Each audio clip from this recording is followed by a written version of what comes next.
வணக்கம் நண்பர்களே. இன்று நாம் இலங்கையிலே இந்த தித்வா புயலால் பாதிக்கப்பட்ட மக்களுக்கு சர்வதேச ரீதியாக தமிழ் அமைப்புகள் உதவி செய்து வருகின்றன.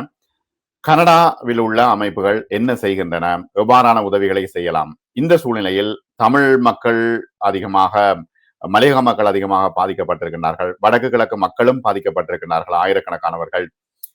ஆனால் இந்த நிதி உதவி எவ்வாறு பகிர்ந்தளிக்கப்படுகிறது, இதற்குள் இருக்கின்ற அரசியல் விஷயங்கள் தொடர்பாக இன்று நாம் பேசுவதற்கு கனடாவிலிருந்து தயாபரன் மற்றும் இணைத்துக் கொள்கிறோம். வணக்கம் தயா. வணக்கம் ரோய். வணக்கம் அனஸ். வணக்கம் நேயர்களே. வணக்கம் நேயர்களே. முக்கியமாக இங்கே கனடாவில் இப்ப லண்டன்ல நிறைய உதவி அமைப்புகள், தமிழ் அமைப்புகள் உதவி செய்து கொண்டிருக்கின்றன. ஆகவே கனடாவில நிலைமை எவ்வாறு இருக்கிறது? அமைப்புகளின் ஊடாக செய்கிறீர்களா அல்லது அரசாங்கத்தின் ஊடாக செய்கிறீர்களா? எவ்வாறான நிலைமை இருக்கிறது அங்கே? வணக்கம். என்னை பொறுத்த அளவில் இந்த முறை பல நிறுவனங்களும் தனிப்பட்ட ரீதியில் பலரும் உதவி செய்து கொண்டிருக்கிறார்கள். ஆகவே இது வழக்கம் போல யுத்தத்துக்கு பின்னாலான உதவி போல இதுவும் பல மட்டங்களில் செயற்படுத்தப்படுகிறது. தனிப்பட்ட ரீதியில் செயற்படுத்தப்படுகிறார்கள், நிறுவன ரீதியாக செயற்படுத்தப்படுகிறார்கள். பல பல வழிகளில் வர்த்தக மையங்கள் சிலது உதவி செய்கிறார்கள். ஆகவே ஒரே ஒரு விடயம் இது ஒருங்கிணைக்கப்பட்ட ஒரு திட்டமாக நடைமுறைப்படுத்தப்படும். எந்த ஒரு உதவியாயினும் அது அதில் தான் பல உதாசீனங்கள் நடைபெறுகிறது, பல பல தவறான வழிகளில் பயன்படுத்தப்படுகிறது. நிதிய உதவிகள் தேவையானவர்களுக்கு போய் சேர மாட்டாத ஒரு நிலைமை உள்ளது. ஆகவே எல்லாத்தையும் கவனத்தில் கொண்டு ஒருங்கிணைக்கப்பட்ட ஒரு திட்டமாக தமிழ் அமைப்புகள் செயற்பட வேண்டும் என்பதுதான் என்னை பொறுத்தவரையில் ஒரு எனது வாதமாக இருக்கிறது. இப்ப ரோய் அங்க கனடாவில எப்படி நடக்குது? ஒருங்கிணைக்கப்பட்டு நடக்குதா அல்லது இண்டிவிஜுவலா கொடுக்குறாங்களா? கனடாவில நான் அறிந்த வரையில கூடுதலா தனித்தனி குழுவா கொடுக்கப்படுது. சில அமைப்புகள் கொடுத்திருக்கின்றன. மற்றது அமைப்புகள் என்று சொல்லும் பொழுது அரசியல் ரீதியாக செயல்படுற அமைப்புகள் என்று ஓரிரு அமைப்புகளும் நான் அறிந்த வரையில். மற்றும்படி இந்த அக்கௌண்டன்ஸ் அசோசியேஷன், என்ஜினியர்ஸ் அசோசியேஷன் அப்படி இருக்குத்தானே, அந்த அலுமினைஸ் அவைகள் ஊர்ச்சங்கங்கள் சில கொடுத்திருக்கின்றன. சில தனிப்பட்ட ஆட்களும் தங்களுடைய ஃப்ரெண்ட்ஸ் மூலமாக சேர்த்து உடுப்புகள் அப்படி கொடுக்கப்படுது. அதே நேரத்துல இலங்கை அரசாங்கத்தினுடைய கனடாவின் கிளை, என்பிபியினுடைய கனடா கிளை, அவர்கள் அதுல பெரும்பாலும் சிங்கள மக்கள் தான் இருக்கிறார்கள். அவர்களுக்கு தமிழ் கோஆர்டினேட்டரும் ஒரு தம்பி இருக்கிறார். அந்த கிளை என்ன செய்திருக்குன்னு சொன்னால், ஒரு கோஃபண்ட்மி அக்கௌண்ட் ஒன்றை திறந்து அதுல பணம் வைப்புல சொல்லி கேட்டு அதற்குள்ளும் பலர் போய் போட்டிருக்காரு. நேற்று வரை ஒரு $1,00,000 சேர்க்கப்பட்டிருக்கு தகவல் கிடைத்தது. என்ன பிரச்சனை? கோஃபண்ட்மி கிட்டத்தட்ட 30% அவர்கள் எடுத்து விடுவார்கள் இல்லையா? இப்ப இது என்ன நடந்தது என்றால், அவர்களிடம் நான் கேட்டேன், நீங்களே எல்லா சமூகங்களையும் சேர்த்து இதை செய்யக்கூடாது என்று. அப்பா சொன்னார் என்றால், தாங்கள் அங்க வேற ஹெட் ஆபீஸோட கதைக்காம ஒரு என்ன சொல்ற ஒரு தன்னார்வத்துல ஆர்வக்கோளாறுல கோஃபண்ட்மியை திறந்து அங்கிருந்து ஏச்சும் வாங்கினாங்க. அது இவை கோஃபண்ட்மி திறந்ததன் பிற்பாடுதான் அங்கே அரசாங்கத்தினுடைய அந்த வங்கி கணக்கு இலக்கங்களை அறிவித்தது. அவை இப்ப திறந்ததாக இருக்கட்டும், அதுல வாரதம் அங்கதானே போகுதுன்னு சொல்லிச்சுனேன். அப்ப இதுல நான் பார்த்த விஷயம் என்னவென்று சொன்னால், நல்ல விஷயம், மக்கள் பாதிக்கப்பட்டிருக்கிறார்கள், அவர்களுக்கு உதவிகள் செல்ல வேணும், அதை நாங்கள் தடுக்கக்கூடாது. ஆனால் அதே நேரத்துல இன்னொரு முறை பார்த்தால், சுனாமியை போல இல்லாது வடக்கு கிழக்கு தமிழ் மக்களுடைய பாதிப்பு குறைவு, ஆனால் மலையகத்துல எங்களுடைய சகோதரர்களுடைய பாதிப்பு அதிக அளவில் இருக்கின்றன. அப்படி இருக்கும் பொழுது அரசாங்கத்து திரைசேரிக்கு செல்கின்ற பணம் எல்லாம் அரசாங்கம் தன்னுடைய ஒரு கட்டமைப்பு ரீதியாக ஏதோ ஒரு வழியில அதை கொடுக்க போகுது. ஆனால் அது எங்களுடைய சகோதரர்களுக்கு, குறிப்பாக மலையகத்துல வாழ்ந்த எங்களுடைய இரத்த உறவுகளுக்கு, அதே நேரத்துல வடக்கு கிழக்குல பாதிக்கப்பட்டிருக்கிற எங்களுடைய உறவுகளுக்கு சரியான அளவுல போய் சேருதான்ற ஒரு கேள்வி வரப்போகுது. அப்ப இந்த ஏன் அந்த சந்தேகம் வருது? இப்ப ஜேவிபி அரசாங்கம் ஒரு இடதுசாரி அரசாங்கம், சரியான முறையில் பகிர்ந்தளிக்கும் என்றுதான் உலக நாடுகளும் கொடுத்து கொண்டிருக்கின்றன. ஏற்கனவே உள்ளவர்களை விட இவர்கள் நல்லவர்கள் என்ற ஒரு பார்வை இருக்கிறது. எங்க அந்த அந்த சந்தேகம் வருது? அந்த சந்தேகம் எங்க வருகிறது என்றால், இது வந்து வெளிப்படை தோற்றத்திலே வந்து அவர்கள் மற்ற அரசாங்கத்தோடு ஒப்பிடும்போது பல நடவடிக்கைகளை முன்னெடுத்துக் கொண்டு இருக்கிறார்கள். அதிலே மாற்று கருத்து கிடையாது. அதாவது ஊழல் ஒழிப்பிலே தான் முக்கியமாக அவர்களின் பங்கு உள்ளது. ஆனால் அதேவேளை தமிழர்களுக்கு நம்பிக்கை தரும் விதமாக இன்னுமே அவர்களது அரசியல் நடவடிக்கைகளை எடுக்கவில்லை என்பதுதான் பொதுவான கணிப்பு. அதாவது ஒரு விடயம் பார்க்கலாம் நீங்கள், அண்மையான வரவு செலவு திட்டம். அந்த வரவு செலவு திட்டத்தில் வடக்கு கிழக்கு ஒழுக்கப்பட்ட நிதிகள் மற்ற மாநிலங்களை ஒப்பிடும்போது சரியான விகிதத்தில் இல்லை. அந்த சனத்தொகைக்கு ஏற்ற விகிதாசாரத்தில் இல்லை. அதேவேளை தையிட்டியில் நடக்கிற ஒரு விவகாரம் இப்போது எல்லாருக்கும் தெரிந்த விடயம். அதே போல திருவோணமலையில் புத்தர் சில விவகாரம்.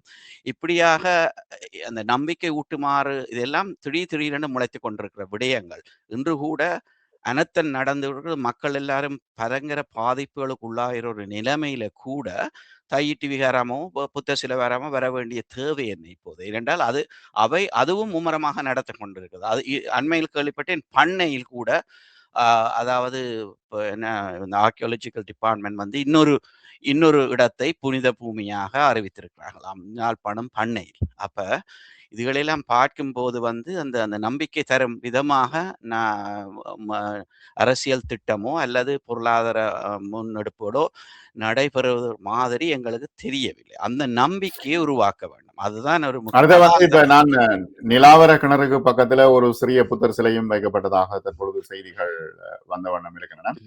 ஆனால் என்ன பிரச்சனைன்னா, இப்ப இந்த புத்தர் சிலையை வைக்கிறது அரசாங்கம் வைக்கல தானே, இது வைக்கிறது வந்து ஆமிக்காரர்கள் வைக்கிறார்கள். அல்லது இப்ப திருவண்ணாமலை புத்தர் சிலை விவகாரம் கூட அது ஒரு கஃபையை பாதுகாப்பதற்காக நடத்தப்பட்ட ஒரு விஷயம். ஆகவே இவ்வாறான சூழ்நிலையில் ரோய், அப்ப என்பிபியில ஏன் உங்களுக்கு நம்பிக்கை குறைந்து காணப்படுகிறது என்று சொன்னீர்கள்? என்பிபியினுடைய சொல்லுக்கும் செயலுக்கும் பாரிய வித்தியாசம் இருக்கின்றது. அதாவது தமிழ் பகுதிகளில் மட்டுமல்ல, சிங்கள பகுதிகளிலும் பாரிய வித்தியாசம் இருக்கின்றது. நான் கூடுதலாக சிங்கள செய்திகளைத்தான் பார்ப்பது உண்டு, தினமும் பார்ப்பேன். அங்கே எதிர்கட்சிகள் மட்டுமல்ல, சாதாரண பொதுமக்களும் இன்று என்பிபிக்கு எதிராக குரல் கொடுக்க தொடங்கிவிட்டார். அவர்களுடைய அந்த சமூக வலைத்தளங்களில் அவர்கள் வந்து கொண்டிருக்கின்றன. அதுல காரணம் என்னவென்றால், அவர்கள் தேர்தல் காலத்தில் சொன்ன வாக்குறுதிகளை தென்பகுதிகளில் இன்று நிறைவேற்றாமல் இருக்கின்றார்கள். எதற்கெடுத்தாலும் சாப்பே 76 வருடத்து சாபம் என்று சொல்லிக்கொண்டு இருக்கின்றார்களே அல்லாமல் அதை நிவர்த்தி செய்வதற்கு நாங்கள் என்று கூறியவர்கள் அதை நிவர்த்தி செய்வதாக தெரியவில்லை. அப்ப என்ன பிரச்சனைன்னா, ஒரு நிமிஷம், ஒரு வருஷத்துல இவ்வளவு பிரச்சனையும் தீர்க்க முடியும் என்று நீங்கள் கருதுகிறீர்களா? நிச்சயமாக தீர்க்க முடியாது. ஆனால் அவர்கள் பொதுமக்களுக்கு அதற்கேற்ற வகையில் எங்களுக்கு இன்னென்ன பிரச்சனைகளுக்கு நாங்கள் முகம் கொடுக்கின்றோம், உங்களுடைய ஒத்துழைப்பு தேவை, நீங்கள் எங்களை அரசாங்கத்தில் அமர்த்தியதற்கு இன்று நன்றி உள்ளவர்களாக இருக்கின்றோம். ஆனால் இதற்கு இவ்வளவு காலம் செல்லும், நீங்களும் ஒத்துழைத்தால் தான் இதை செய்யலாம், அதற்கேற்றபடி நாங்கள் உங்களுக்கு செய்ய வேண்டியதை செய்கிறோம். இப்ப இந்த 25,000 கொடுக்குறேன் எல்லாம் நல்ல விஷயம். அங்க சில சிங்கள பகுதிகளில் கொடுக்கப்பட்டது, அது வலைத்தளங்கள்ல வந்தது, பார்க்க சந்தோஷமா இருக்குது, அந்த மக்களும் சந்தோஷமா இருக்கிறார். ஆனால் அதே 25,000 கிடைத்ததா என்றால் வடக்கு கிழக்கில் இதுவரை கிடைத்ததாக ஒன்றும் தெரியவில்லை. அங்கு பாதிக்கப்பட்ட மக்கள் வந்து வலைத்தளங்களில் பேசுகிறார்கள், எங்களுக்கு அந்த பணம் கிடைக்கவில்லை என்று.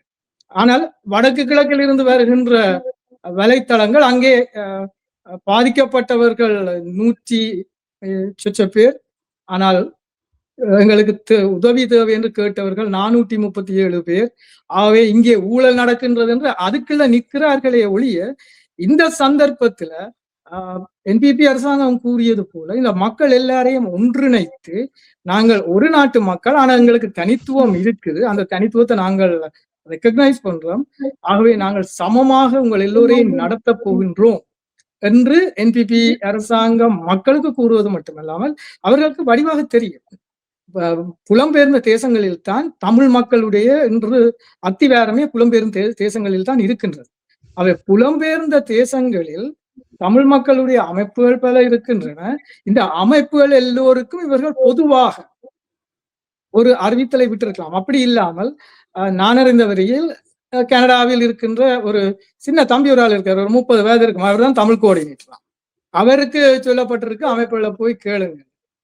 அது சரிவர போறது இல்லை. ஏன்னா ஒபிஷியலா என்னத்தை கேட்கறது, உதவி செய்யுங்க எல்லாருக்கும். அப்ப ஒபிஷியலா ஒரு அறிக்கையை விட்டு கனடால ஹை கமிஷன் இருக்கு, கான்சுலர் ஜெனரல்ஸ் ஆபீஸ் இருக்கு, அதுக்குள்ளால அந்த அறிக்கையை வெளியில விட்டு தமிழ் அமைப்புகள் எல்லோரும் நாங்க உங்களை சந்திக்க விரும்புறோம், ஒருக்கா சந்திச்சு நாங்கள் இந்த நிலைமையை இதண்ட விரும்புறோம், தயவு செய்து எங்களுக்கு உதவி செய்யறதுக்கு ஒத்துழைக்கிறதுக்கு முன் வாருங்கள். இந்த அங்கதான் அந்த பிரிட்ஜ் பில்ட் பண்ணப்படுது. ஆனா இன்னொரு பிரச்சனை என்னன்னா, இப்ப அமைப்புகள் தமிழ் அமைப்புகள் ஒரு தொகை இருக்குது, யாரை சந்திக்கிற பிரச்சனை. இதுக்கு என்ன பதில்? அது நீங்கள் கேட்டது ஒரு சரியான ஒரு கேள்வி. இது நாங்கள் இன்றைக்கு நேற்று கேட்கப்பட்ட கேள்வி அல்ல. 70 வருடங்களாக நாங்கள் எல்லோருமே கேட்டுக்கொண்டிருக்கிற கேள்வி. அதாவது எவரை பார்த்தாலும் ஒற்றுமை ஒற்றுமை ஒற்றுமை. ஆக அந்த ஒற்றுமை என்பது நிச்சயம். அது ஒற்றுமை இல்லாமல் நாங்கள் ஒன்றையுமே சாதிக்க முடியாது. தனிப்பட்ட அமைப்புகளோ ஒவ்வொருத்தராக செய்வது, அதனை சொல்வார்கள் என்ன, united we stand, divide we fall. அதாவது ஒன்றுபட்டால் உண்டு வாழ்வு, இல்லையேல் அழிவு. இது எல்லாம் நாங்கள் எவ்வளவோ வருடங்களாக, 1000 வருடங்களாக கேள்விப்பட்ட ஒன்று. நாங்கள் ஒற்றுமைப்பட்டுத்தான் செய்யணும். ஒற்றுமை பற்றி எத்தனையோ கதை இருக்கு. தமிழ்லேயே கூட ஒரு தாப்பன் 4 பிள்ளைகளை கூப்பிட்டு தனி ஒரு விறகு கட்டையை கொடுத்து உடைக்க சொல்லுவார். பிறகு உடைப்பார்கள் ஈஸியாக. எல்லாத்தையும் கட்டி போட்டு கொடுக்கும்போது உடைக்க முடியாது. இதெல்லாம் எல்லாருக்கும் தெரிந்த விடயம். ஆனால் இப்போதும் பார்க்கும்போது ஒரு விரக்தி மனப்பான் வருகிற என்னென்றால், ஒவ்வொரு தரம் வரும்போது ஒற்றுமையை பற்றி தான் கதைப்பார்கள். அரசியல்வாதிகளோ இயக்கங்களோ தனிப்பட்ட ரீதியிலோ எல்லாரும் ஒற்றுமை பற்றி கதைக்கிறார்கள். அதுக்கு கைதட்டுறதுக்கு 100 பேர் இருக்கிறார். ஆனால் ஒற்றுமை என்பது நடைமுறை சாத்தியத்தில் இன்று வரைக்கும் நாங்கள் காணவில்லை. அப்ப அதுக்கான வரலாற்று ரீதியான காரணங்கள் இருக்கிறது. நாங்கள் எப்பவுமே சொல்லுவோம், ஒரு குவாலிட்டி அஷூரன்ஸ், இந்த குவாலிட்டி கண்ட்ரோல், குவாலிட்டி அஷூரன்ஸ் என்பது, அதாவது இன்னொரு விடயத்திலேயும் ஒரு பிழை நடக்கும்போது ரூட் கோஸ் அனாலிசிஸ் என்று ஒரு பதம் உள்ளது. அதாவது இதன் அடிப்படை காரணம் என்ன, ஏன் ஒற்றுமை இல்லை என்பதற்காக அந்த காரணத்தை அறியாமல் அதை நிவர்த்தி செய்ய முடியாது எங்களுக்கு. அப்ப அந்த காரணத்தை அறிய யாராவது முயற்சிக்கிறார்களா? இல்லை. ஆனால் என்னை பொறுத்தவரை எனக்கு காரணம் தெரியும். அதாவது நாங்கள் கூறுபட்ட இனங்களாகத்தான் வரலாற்று ரீதியாக இருக்கிறோம்.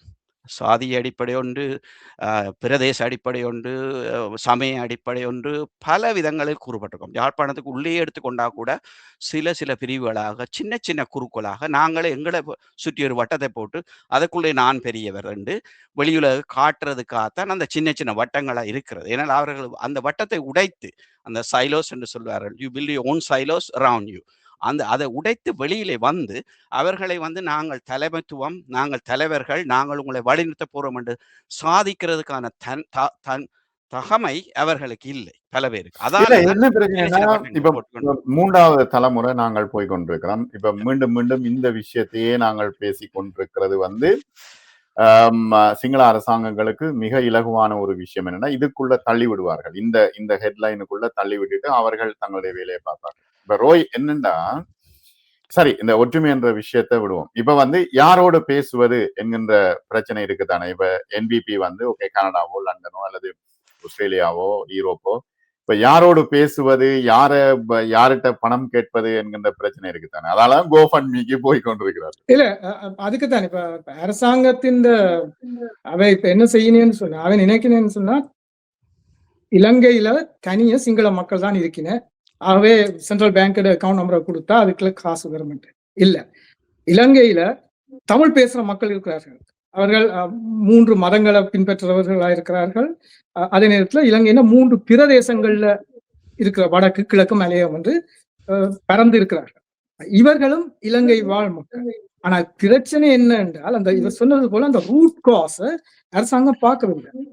ரூட் காஸ் என்று நான் என்ன சொல்ல வருகின்றேன் சொன்னால், சுதந்திரம் கிடைத்த நாள் முதல், சுதந்திரம் கிடைத்த 6வது மாதமே எங்களுடைய அந்த தமிழ் இனத்தின் மீது கை வைக்கப்பட்டு விட்டது. அதாவது நாடு கடத்தல் சட்டத்தை கொண்டு வந்து, அப்ப அன்று முதல் தமிழ் இனத்துக்கு என்று ஒரு அடிப்படை பிரச்சனை இருக்கின்றது. அந்த நாள் தொடக்கம் இன்று மட்டும் அரசியல்ல இருந்த தலைவர்கள் சொல்லி அது ஒரு போராட்டமாக வெடிச்சு எத்தனையோ அழிவுகளை நாங்கள் சந்திச்சுட்டு இருக்கிறோம். அப்படிப்பட்ட மக்களுக்கு நிச்சயமாக சிங்கள அரசாங்கம் எது வந்தாலும் அதுல ஒரு நம்பிக்கை இனம் இருக்கும் என்பதை அரசாங்கம் உணர்ந்து கொள்ளவன். இந்த பவர் அவைட கையில அந்த அதிகாரமும் ஆட்சியும் என்ன சொல்றது இந்த பவரும் இருக்கின்றது. ஆகவே அவர்கள் என்ன செய்யணும் என்றால் எங்களை அரவணைக்கிற மாதிரி நடந்து கொள்ள வேண்டும். அதுக்கு அது ஒரு இட்ஸ் ரெகக்னைஸ் ஸ்டேட். நாங்கள் ஒரு நான் ஸ்டேட் பார்ட்டி, இது யார ஸ்டேட் பார்ட்டி. ஒரு ஸ்டேட் பார்ட்டி என்ற முறையில அவர்களுக்கு அனைத்து நாடுகளிலேயும் தூதரகங்கள் இருக்கிறது. அவர்கள் என்ன செய்ய வேண்டும் என்றால், நான் அந்த என்பிபி இங்க இருக்க சீஃபுக்கும் சொன்னாங்க, ஹை கமிஷனுக்களால் இதை செய்தால் ஈஸியா முடியும். அப்ப தூதரகத்துக்கு அறிவித்தால் ஓகே, எங்களுடைய தமிழ் மக்கள் இருக்கிறார்கள், அவர்கள் கூறுவது போல எல்லாரும் இந்த நாட்டு மக்கள் சொல்றாங்க. தமிழ் மக்கள் நீங்கள் இருக்கிற அந்த நாட்டில் இருக்கிறார்கள், அவர்களிடையே பல அமைப்புகள் இருக்கின்ற எங்களுக்கு தெரியும், போராட்டம் நடந்ததன் காரணமாக ஒரு நம்பிக்கையினம் அவர்களுக்கு இருக்கின்றது தெரியும். ஆகவே நாங்கள் போய் ஒவ்வொருவராக டப் பண்ண முடியாது. ஆனால் நீங்கள் எங்களுடைய பிரதிநிதியாக அந்த நாட்டில் இருக்கிறீர்கள், நாங்கள் உங்களுக்கு சர்க்குலரை அனுப்புறோம், இந்த சர்க்குலரை நீங்கள் பப்ளிசைஸ் பண்ணி உங்களுக்கு நிச்சயமா அந்த தமிழ் சமூகங்கள் இருக்க யாரோ ஒருத்தர் 2 பேரோட அல்ல இந்த அமைப்புகள் இருக்கிறவர்களோட தன்னும் தொடர்பு இருக்கும். ஒபிஷியல் சர்க்குலர் வந்திருக்குது. கான்சுலர் ஜெனரல் அல்லது ஹை கமிஷனர் உங்கள் எல்லா அமைப்புகளில் இருந்து 2 பிரதிநிதியை சந்திக்க விரும்புகிறார், இந்த நாளுக்கு ஒருக்கா வாங்கன்னு சொன்னால், அன்னைக்கு நாங்கள் போகாம விட்டால் அது எங்கட பிள்ளை என்ற அழைப்பு வந்து விட்டது. கட்டாயம் அமைப்புகளில் இருந்து எல்லோரும் போவார்கள். அந்த இடத்திலே அரசாங்கம் இப்படித்தான் செய்ய போகுது என்று அவர்கள் சொல்ல போறார்கள், அமைப்புகள் சொல்ல போது நாங்கள் எங்களுடைய மக்களை சார்ந்துதான் நாங்கள் நிக்க போறோம். அப்ப அமைப்புல ஏதாவது 1-2 கண்டிஷன்ஸை போடலாம். அப்ப 5 அமைப்பு போனதுல அமைப்பு ஏ ஒரு கண்டிஷனை போடுது, அந்த கண்டிஷன் இன்றைக்கு இருக்கிற நிலைமைக்கு ஒத்து வராதுன்னு அமைப்பு பிசி அதை கண்டால் சொல்ல நோ, அந்த கண்டிஷனை போடாதுங்க. இது இப்ப இது ஒரு மனிதாபிமான பிரச்சனை. So let's cooperate with them. அதுக்கு பிறகு அடுத்தடுத்த கடத்துக்கு போக மாட்டேன். அப்ப அங்க அந்த பிரிட்ஜ் பில் பண்ணப்படுது, ஒரு புரிந்துணர்வு வருது. அதுக்கு பிறகு இந்த விஷயத்துக்கும் அமைப்புகள் எல்லாம் இலங்கை அரசாங்கத்தோட சேர்ந்து நின்று இந்த அறைகூவலை விடுதுன்ற மக்களுடைய ஒத்துழைப்பு வரப்போகுது. அப்ப இங்க இந்த காசோ அல்லது என்ன சொல்றது உடுப்புடவைகளோ அங்க போய் சேரைக்கல, அங்கத்தைய மக்களுக்கு தெரிய போகுது. ஓகே, இப்பொழுது புலம்பெயர்ந்த தேசத்துல இருக்கிற அனைத்து மக்களும் அனைத்து அமைப்புகளும் அரசாங்கத்தோட சேர்ந்து இந்த அனர்த்த நிலைக்கு உதவ வந்திருக்கிறார்கள். ஒவ்வொரு அரசாங்கம் இப்ப இந்தியால இருந்து வருகின்ற நிவாரண பொருட்களுக்கு இந்திய கொடியும் ஸ்ரீலங்கா கொடியும் ஒட்டி கொடுக்கிறார்கள். இப்ப பாகிஸ்தான்ல இருந்து வருகிறதுக்கு பாகிஸ்தான் கொடியும் ஸ்ரீலங்கா கொடியும் ஒட்டி கொடுக்கிறார்கள். அதே போல இங்குள்ள தமிழ் அமைப்புகள் ஒன்று சேர்ந்து ஓகே கனடா தமிழ் அமைப்பும் ஸ்ரீலங்காவும் சொல்லி கொடுக்கலாம். அது ஒரு சரியான முறைதான். ஹை கமிஷன் இவர்களோடு அணுக வேணும். இப்ப இன்னொரு விஷயம் என்னன்னா, இப்ப ஓகே அரசாங்கம் இவ்வாறான அணுகுமுறையை முன்வைத்தாலும் கூட இங்க அவர்களுடைய தலைவர்கள் வரும்பொழுது போராட்டங்களை நடத்தி புலிக்கொடியை சுமந்து போராட்டங்களை நடத்தி எதிர்ப்பை வெளிப்படுத்தும் பொழுது அரசாங்கம் ஒரு பொதுவாக இந்த விஷயத்தை கையாள யோசிக்கிறது இல்லையா? ஆமாம். இல்ல, நீங்க சொன்னது சரியான கூற்று. அதாவது இப்போதைய அரசாங்கத்தை பொறுத்தவரை அவர்களுக்கு 1 வருடம் 2 வருடம் தான் இப்போ ஆட்சியில் அமைந்து அவர்களுக்கு கால அவகாசம் தேவை. ஆகவே இப்போது நாங்கள் ஒரு முடிவெடுக்கும் நிலைமையில் இல்லை தமிழரை பொறுத்தளவில். ஆகவே அந்த இப்படியான ஆர்ப்பாட்டங்கள் எதிர்ப்புகள் என்பதை நான் வன்மையாக எதிர்க்கிறேன். அது உண்மை. என்னை பொறுத்தளவில் அண்மையில் நாங்கள் அவர்களுக்கு கால அவகாசம் கொடுக்கணும். எவ்வாறு செயற்படுகிறார்கள் இப்போது அவ்வப்போது சில நடவடிக்கைகள் தெரிகிறது.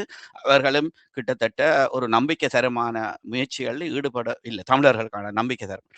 ஆகவே அப்படியானதுக்கு கால அவகாசம் கொடுத்து அதன் பின்பு ஒரு 4 வருடம் இவர்கள் ஆட்சி முடிந்த பின்பு அதற்கு பிறகு இப்படியான ஒரு திருப்பி நாங்கள் அதை மீள்பார்வை செய்து அதன் பிறகு எங்களுக்கான நடவடிக்கை எடுக்க வேண்டும் என்பதுதான். இது கொஞ்சம் தற்போது எதிர்ப்பு நடவடிக்கைகள் என்பது ஒரு என்ன சொல்றது ப்ரீஎம்டிவ் அதாவது சரியான எடுக்கப்பட்ட முடிவு அல்ல என்பதுதான் என்னை பொறுத்தவரை கருத்து. ஆகவே அவர்களுடன் நாங்கள் ஒன்றிணைந்து செயற்பட வேண்டும். அரசாங்கத்துக்கு பல உதவி செய்யணும் என்றால் அந்த ஊழல் ஒழிப்பு விவகாரத்தில் அவர்கள் நன்றாக நடைமுறைப்படுத்தி கொண்டிருக்கிறார்கள். அதுக்கு அது ஒரு அடிப்படை ஊழல் என்பது சிங்களவர்கள் இல்லை, தமிழர்கள் இல்லை, ஒட்டுமொத்த இலங்கைக்குமான தேவையான ஒரு அடிப்படை. எந்த ஒரு நடவடிக்கையிலும் ஊழல் என்பது களைந்தெடுக்கப்பட வேண்டும். அதாவது தமிழ் அரசியல் அதை பொறுத்தவரையிலே ஊழல், சிங்கள அரசியல்வாதிகள் ஊழல், அரச மட்டங்களில் நிர்வாக சேவைகளில் ஊழல், இவை களைந்தெடுத்தால்தான் அந்த திட்டமிட்ட நிதி பங்களிப்பு அந்த நடைமுறை சாத்தியப்படும், மக்களுக்கு சென்றடையும். அவர்கள் அந்த நோக்கம் மக்களை சென்றடையும். அது இல்லாமல் பெரும் பணக்காரரால் நீங்கள் இந்த எங்களோட 70 வருட சுதந்திரத்துக்கு பின்னான வாழ்க்கை இந்த அரசியலை பார்த்தீர்கள் என்றால் பல அரசியல்வாதிகள் கோடீஸ்வரரானாலுடைய மக்களின் நிலைமை இன்னும் கீழடைந்து கொண்டுதான் போகுது. அது முக்கியமான எல்லா காரணம். இடங்களையும் அப்படித்தானே. இப்ப இலங்கை மட்டும் இல்ல, இப்ப தமிழ்நாடு, இந்தியா, பங்களாதேஷ், பாகிஸ்தான் எல்லா இடங்களிலும் இந்த நிலைமை தான் போய்கொண்டிருக்கு. சரி, ரோய், இப்ப கிட்டத்தட்ட எவ்வளவு பணம் சேர்த்து அனுப்பப்பட்டிருக்கிறது என்ற ஏதாவது புள்ளி விவரங்கள் இருக்கா? இலங்கை அரசாங்கத்தின் புள்ளி விவரத்தின்படி 1893 மில்லியன் ரூபாய்கள் கிடைத்திருக்கிறது வெளிநாடுகளிலிருந்து. அதாவது இலங்கையர்கள் மட்டுமல்ல, வேற நாடுகளின் உதவிகளும் உட்பட. அதுல புலம்பெயர்ந்து வாழ்கின்ற இலங்கையர்கள் என்று அவர்கள் கூறுகிறார்கள். இலங்கையர்களிடம் இருந்து 700 மில்லியன், அந்த 1893 700 மில்லியன் புலம்பெயர்ந்த இலங்கையர்களிடம் இருந்து கிடைத்திருக்கின்றது. இதைவிட கூட கிடைத்திருக்கும். நான் அந்த கூறிய அந்த இன்னும் அதை கூடிக்கொண்டு போதான் போகுது. ஆனால் அதையும் விட ஒரு பெரிய பெருமானத்தில் அது கிடைத்திருக்கும். நான் இப்பொழுது அந்த கூறிய அந்த அணுகுமுறையை அவர்கள் பின்பற்றி இருப்பார்களாக இருந்தால் தமிழ் தேசத்தை சார்ந்து இப்ப இங்க அவர்கள் என்ன செய்ய பார்க்கிறார்கள் என்றால், இது நான் அவர்களிடம் தயாம் என்னோட வந்தவர் கடந்த ஆண்டு அனுர இங்க வர முதல் அவர்கள் இங்கு உள்ள அமைப்புகளில் எல்லாவற்றையும் சந்திக்க வேண்டும் என்ற ஒரு தகவலை அனுப்பியிருந்தார்கள். அந்த நேரத்துல நான் நாடு கடந்த அரசாங்கத்துல ஒரு அமைச்சராக இருந்தான். போய் பார்ப்போம் என்ன நடக்குதுன்னு. அப்ப நான் போய் சொன்னேன், நான் நாடு கடந்த அரசாங்கத்துல இருக்கிறேன் அமைச்சராக, தயா இன்னொரு அமைப்பில் இருக்கிறார். அதே நேரத்துல வேற ஒரு அமைப்புல இருந்தும் ஒரு ஆள் வந்திருந்தேன், இன்னொரு அப்ப நாங்க சொன்னோம், இதுல நாங்கள் 4 அமைப்பை சேர்ந்தவர்கள் இருக்கிறோம். ஆனால் கனடாவில் இருக்கக்கூடிய ஒரு 20 அமைப்புகள் இருக்கின்றன. இப்ப நாங்கள் இங்க உங்களை சந்தித்ததை நீங்கள் எல்லா அமைப்பையும் சந்தித்ததாக எடுத்துக்கொள்ள முடியாது. உங்களுடைய அங்கே இருந்து அவையோட தலைமையகம் கொழும்புல இருந்து தான் அந்த தகவல் அவர்கள் அந்த வேண்டுகோளை விடுத்தால் அவர்களுக்கு சொல்லுங்கள், கனடாவில ஒரு 20 அமைப்பு இருக்குது, அத்தனை அமைப்பையும் நீங்கள் ஒரு சேர சந்திக்க வேண்டும். இந்த தனித்தனியா சந்திக்கிறதும் சரி வர போறது இல்லை, ஒரு சேர சந்திக்க வேணும். அப்படி சந்திப்பதாக இருந்தால் இந்த அமைப்புகள் இப்ப நாங்கள் ஒரு நட்பு ரீதியா வந்துட்டு போகலாம். ஆனா எல்லா அமைப்பும் நாங்கள் வருவது போல் வரப்போவதில்லை. அவர்கள் சில நிபந்தனைகளை வைக்க போகிறார்கள். அவர்கள் என்ன மாதிரியான நிபந்தனைகளை வைப்பார்கள்? அப்ப நான் சொன்னேன், முதலாவதாக திம்பு கோட்பாடுகளை நீங்கள் உங்களுடைய கட்சியை ஏற்றுக்கொள்ள வேண்டும். அதாவது திம்பு கோட்பாடுகளின்படி இலங்கை வாழ் தமிழர்கள் ஒரு ஒரு தேச மக்கள், ஒரு தேசம். அந்த இலங்கை வாழ் தமிழர்களுடைய தேசம் அங்கீகரிக்கப்பட்டதாக இருக்க வேண்டும், ஏற்றுக்கொள்ளப்பட்டதாக இருக்க வேண்டும். மூன்றாவதாக திம்பு கோட்பாடு என்ன சொல்லுது என்றால், அந்த தேசம், தமிழ் நேஷன், அந்த தமிழ் தேசத்துக்கு தன்னுடைய சுய நிர்ணய உரிமையை கோருகின்ற உரித்து இருக்கின்றது என்பதை சிங்கள தேசம் ஏற்றுக்கொள்ள வேண்டும். நான்காவதாக சிட்டிசன்ஷிப் அது கூடுதலாக அங்கே சொல்லப்படுறது கவனம் செலுத்துறது. இதெல்லாம் சொல்ற நேரம் அனுரகுமார தேசநாயகா என்ன சொன்னார்? இல்ல அதான் அப்ப சொன்ன போது அவர்கள் உடனே என்னத்தை கேட்டார்கள், ராய் சந்தேனவா அப்படி ஓக தேரேனவா சந்தே ඉදිරියට දැන් අපි ඕක කතා කරාම ප්‍රශ්න ඇති වෙයි. අප நான் சொன்னேன், ප්‍රශ්න ඇති වෙයි කියලා ඔයගොල්ලෝ හිතනවා නම් ඡන්දේ දිනාගෙන ඉන්න. දැනට පේන හැටියට ඕගොල්ලෝ ඡන්දේ දිනන්න යනවා. ඕගොල්ලෝ ඡන්දේ දිනලා එන්න අපි සාකච්ඡා කරමු. Fair enough. ஆனா தேர்தலில் வெற்றி பெற்ற பிறகு அதற்கான எந்த அணுகுமுறையும் எடுக்கவில்லை. அப்ப இது இந்த அனர்த்தம் அவர்களுக்கு ஒரு நல்ல சந்தர்ப்பத்தை கொடுத்திருக்குது. தமிழ் ஒற்றுமையை ஏற்படுத்துவதற்கான ஒரு சந்தர்ப்பத்தை கொடுத்திருக்கிறது என்று சொல்றீங்க அரசியல் ரீதியாக. அதாவது இந்த ஸ்ட்ரீம் லைன் பண்ணி எடுத்தால் எல்லா தமிழ் அமைப்புகளும் போய் இந்த கான்சுலேட் ஜெனரல்ஸுக்களால கதைக்க வழி கிடைக்கும். இப்ப என்ன எங்களுக்கு கிடைக்கிற சில தகவல்களின்படி கனடாவா இருக்கலாம், யூகேயா இருக்கலாம், சில தமிழ் அமைப்புகள் அங்க இப்பவே அரசாங்கத்தோட போய் ஒருத்தருக்கும் தெரியாம போய் கதைச்சிட்டு வேலை செய்யலாம். இது டெஸ்டட் அண்ட் ஃபெயில்டு அப்ரோச். முந்தியும் நடந்தது. ரணிலோடையும் போய் இங்க இருந்து ஒரு அமைப்பு தொடர்ச்சியா நடந்தது, எல்லா இடமும் நடந்தது. அப்ப ஒரேடியா போனால் ஒரேடியா போகக்கூடிய ஒரு நிலைமையை உருவாக்கினால் அது வெற்றிகரமாக இருக்கும், தமிழ் மக்களுக்கு பிரயோஜனமாக இருக்கும். எங்களுடைய அடிப்படை உரிமைகளை பாதுகாத்து கொண்டு நாங்கள் அவர்களோடு சேர்ந்து வாழ்ந்ததாக இருக்கும். நீங்கள் என்ன கருத்து? அண்மைய இமாலயன் டிக்ளரேஷன் இன்னொரு உதாரணம். அது வந்தது, போனார்கள், கதைத்தார்கள், 2 பேர் போய் கதைத்தார்கள், என்ன நடந்தது. அப்ப அதை பற்றி தொடர்ச்சியான அதுக்கான தொடர்ச்சி ஒன்றும் இல்லை. இதே போல புலம்பெயர் தேசங்களும் சில இயக்கங்கள் வடக்கு கிழக்கு அபிவிருத்தி என்பார்கள், ஒரு கூட்டத்தை வைப்பார்கள், மாநாடு நடத்துவார்கள், 2 நாள் நடக்கும், அதற்கு பிறகு ஒரு தொடர்பு இல்லை. அதுக்கு பிறகு தொடர்ச்சியாக என்ன செய்கிறார்கள் என்ற விடயங்களில் ஒன்றுமே ஒரு முன்னேற்றம் இல்லை. அப்ப இப்ப உள்ள நிலைமை என்னண்டா ஒரே ஒரு விடயம் நாங்கள் தமிழ் ஒரு தேசிய இனம், சிங்களம் ஒரு தேசிய இனம். இந்த கொள்கை அடிப்படையில இதை பற்றி கதைக்கும் போது இந்த இடத்துல நேரம் குறைவா இருக்கு. இந்த இடத்துல இப்ப எதிர்கட்சிகள் வைக்கிற குற்றச்சாட்டுகள் சரியா? இப்ப நாமல் ஒரு பக்கம் சொல்றாரு, இது சரியாக பிரித்து கொடுக்கப்படவில்லை அரசாங்கம். இப்ப கிட்டத்தட்ட 2 பில்லியன் தேவைப்படுகிறது, ருபீஸோ தேவைப்படுகிறது. ஆகவே சரியாக பிரித்து கொடுக்கப்படவில்லை அரசாங்கம், இப்படி பாராமுகம் காட்டுகிறது என்று சொல்ற சரியா? அது சில இடங்கள்ல இருந்து சில தகவல்கள், சிங்கள தென்பகுதியிலிருந்து சில அவர்களுடைய என்ன சொல்றது செய்தித்தளங்களை பார்க்கும் பொழுது இந்த குற்றச்சாட்டு உண்மை என்று நினைக்க வேண்டி இருக்கின்றது. நாமளோ அல்லது ஏனைய கட்சிக்காரர்களோ அவர்கள் எதிர்கட்சிகள், ஆனால் இது பொதுமக்கள். சில கிராம சேவர் அன்று பார்த்தேன் 2 நாட்களுக்கு முன்பு நான் நினைக்கிறேன் ரத்னபுர பக்கம் ஒரு கிராம சேவகர், அதாவது கிராம நிலதாரி அசோசியேஷன் என்று இருக்குது. எல்லா கிராம சேவர்களும் அதுல இருக்கிற அந்த சங்கத்திலிருந்து ஒரு கிராம சேவையாளர் ஒரு குற்றச்சாட்டை வைக்கின்றார். அரசாங்க அமைச்சர்கள், அரசாங்க பாராளுமன்ற உறுப்பினர்களிடம் தங்களுக்கு அழுத்தங்கள் கொண்டிருக்கின்றன. பிரச்சனை தென்பகுதியில அனுரோடைய அரசாங்கம் பூமாரி பொழியுது என்று எங்களுடைய தமிழ் மக்கள் நினைப்பார்களாக இருந்தால், நான் தமிழ் மக்கள் என்று கூறும்போது மலையத்து சகோதரர்கள் அவர்களையும் அவர்கள் கைவிட்டு விட்டார்கள். மனோவோ ஜீவனோ எல்லாரும் கைவிட்டு விட்டார்கள். வடக்கு கிழக்கில் உள்ள தமிழ் மக்கள் எல்லோரும் நினைப்பார்களாக இருந்தால் அங்கே பூமாரி பொழியவில்லை, அங்கே சரியான பிரச்சனைகள் நடந்து கொண்டிருக்குது. எங்களுடைய மக்களுக்கு சிங்களம் தெரியாது, இதுதான் பெரிய பிரச்சனை. எங்களுடைய தமிழ் அரசியல்வாதிகளுக்கு சிங்களம் தெரியாது. அந்த சாணக்கியனையும் அர்ஜுனா ராமநாதனையும் தவிர மற்றவர்களுக்கு தெரிஞ்சாலும் பெருசா கதைக்கிற அளவுக்கு தெரியாது. அங்க நடக்கிற விஷயங்கள் தமிழ் அரசியல்வாதிகளுக்கும் தெரியறது இல்லை, புலம்பெயர்ந்த நாடுகள்ல இருக்கிற தமிழ் மக்களுக்கோ அமைப்புகளுக்கும் தெரியதில்லை. அதே நேரத்துல வடக்கு கிழக்குல இருக்கிற தமிழ் ஊடகவியலாளர்களுக்கும் அந்த சிங்களம் தெரிவதில்லை. ஆகவே அந்த சரியான தகவல் நாடு வாரியா செல்வதற்கு அங்க ஒரு மெக்கானிசம் இல்லாமல் இருக்கிறது. இதனால தென்பகுதியில எல்லாம், அதாவது வடபகுதியில 4 காணியை விடுவிச்சதுக்காக அல்லது மாவீரர் தினத்தை இடையூறு இல்லாம செய்ய விட்டதுக்காக மக்கள் நினைக்கலாம் அங்கே பூமாரி பொழியுது நாடு முழுக்க. இல்ல, அங்க தென்பகுதியில சரியான பிரச்சனைகள் இருக்குது. அந்த பிரச்சனைகள் இன்னும் சரியாக தீர்க்கப்படவில்லை. ஒரு இடத்துல அன்று ஒரு கூட்டத்துல இந்த இனத்த முகாமைத்துவம் பற்றிய கூட்டம் ஒரு இடத்துல சொல்ற அந்த கவர்மெண்ட் சர்வன்ட் சொல்லின்னு தங்களுக்கு இருக்கிற அந்த இடையூறுகள், ஏன்னா அந்த பழைய அரசாங்கங்கள்ல இருந்த ஒரு சில கரப்ட் எம்ப்ளாயீஸ் இன்னும் அதுக்கெல்லாம் இருக்க செய்யணும். அப்ப அவையால் இடையூறுகளை விளைவிக்கணும். இப்ப அங்க ஒரு பெரிய சர்ச்சை ஓடிக்கொண்டிருக்குது. இந்த வான் கதவு திறப்புகளை 15ஆம் தேதி இந்தியாவில இருந்து அறிவித்தல் வந்திருக்கு. 25ஆம் தேதி அந்த மெட்ரியாலஜிக்கல் டிபார்ட்மெண்ட்டுக்கு பொறுப்பானவர் ஒரு கூட்டம் வச்சு இப்படி ஒரு நிலைமை வருதுன்னு சொல்லி இருக்கிறேன். நான் இன்னும் ஒரு கூட்டம் இசாந்து நாளைக்கு வைப்பேன்னு சொல்லி அடுத்த கூட்டமும் வச்சிருக்கிறேன்.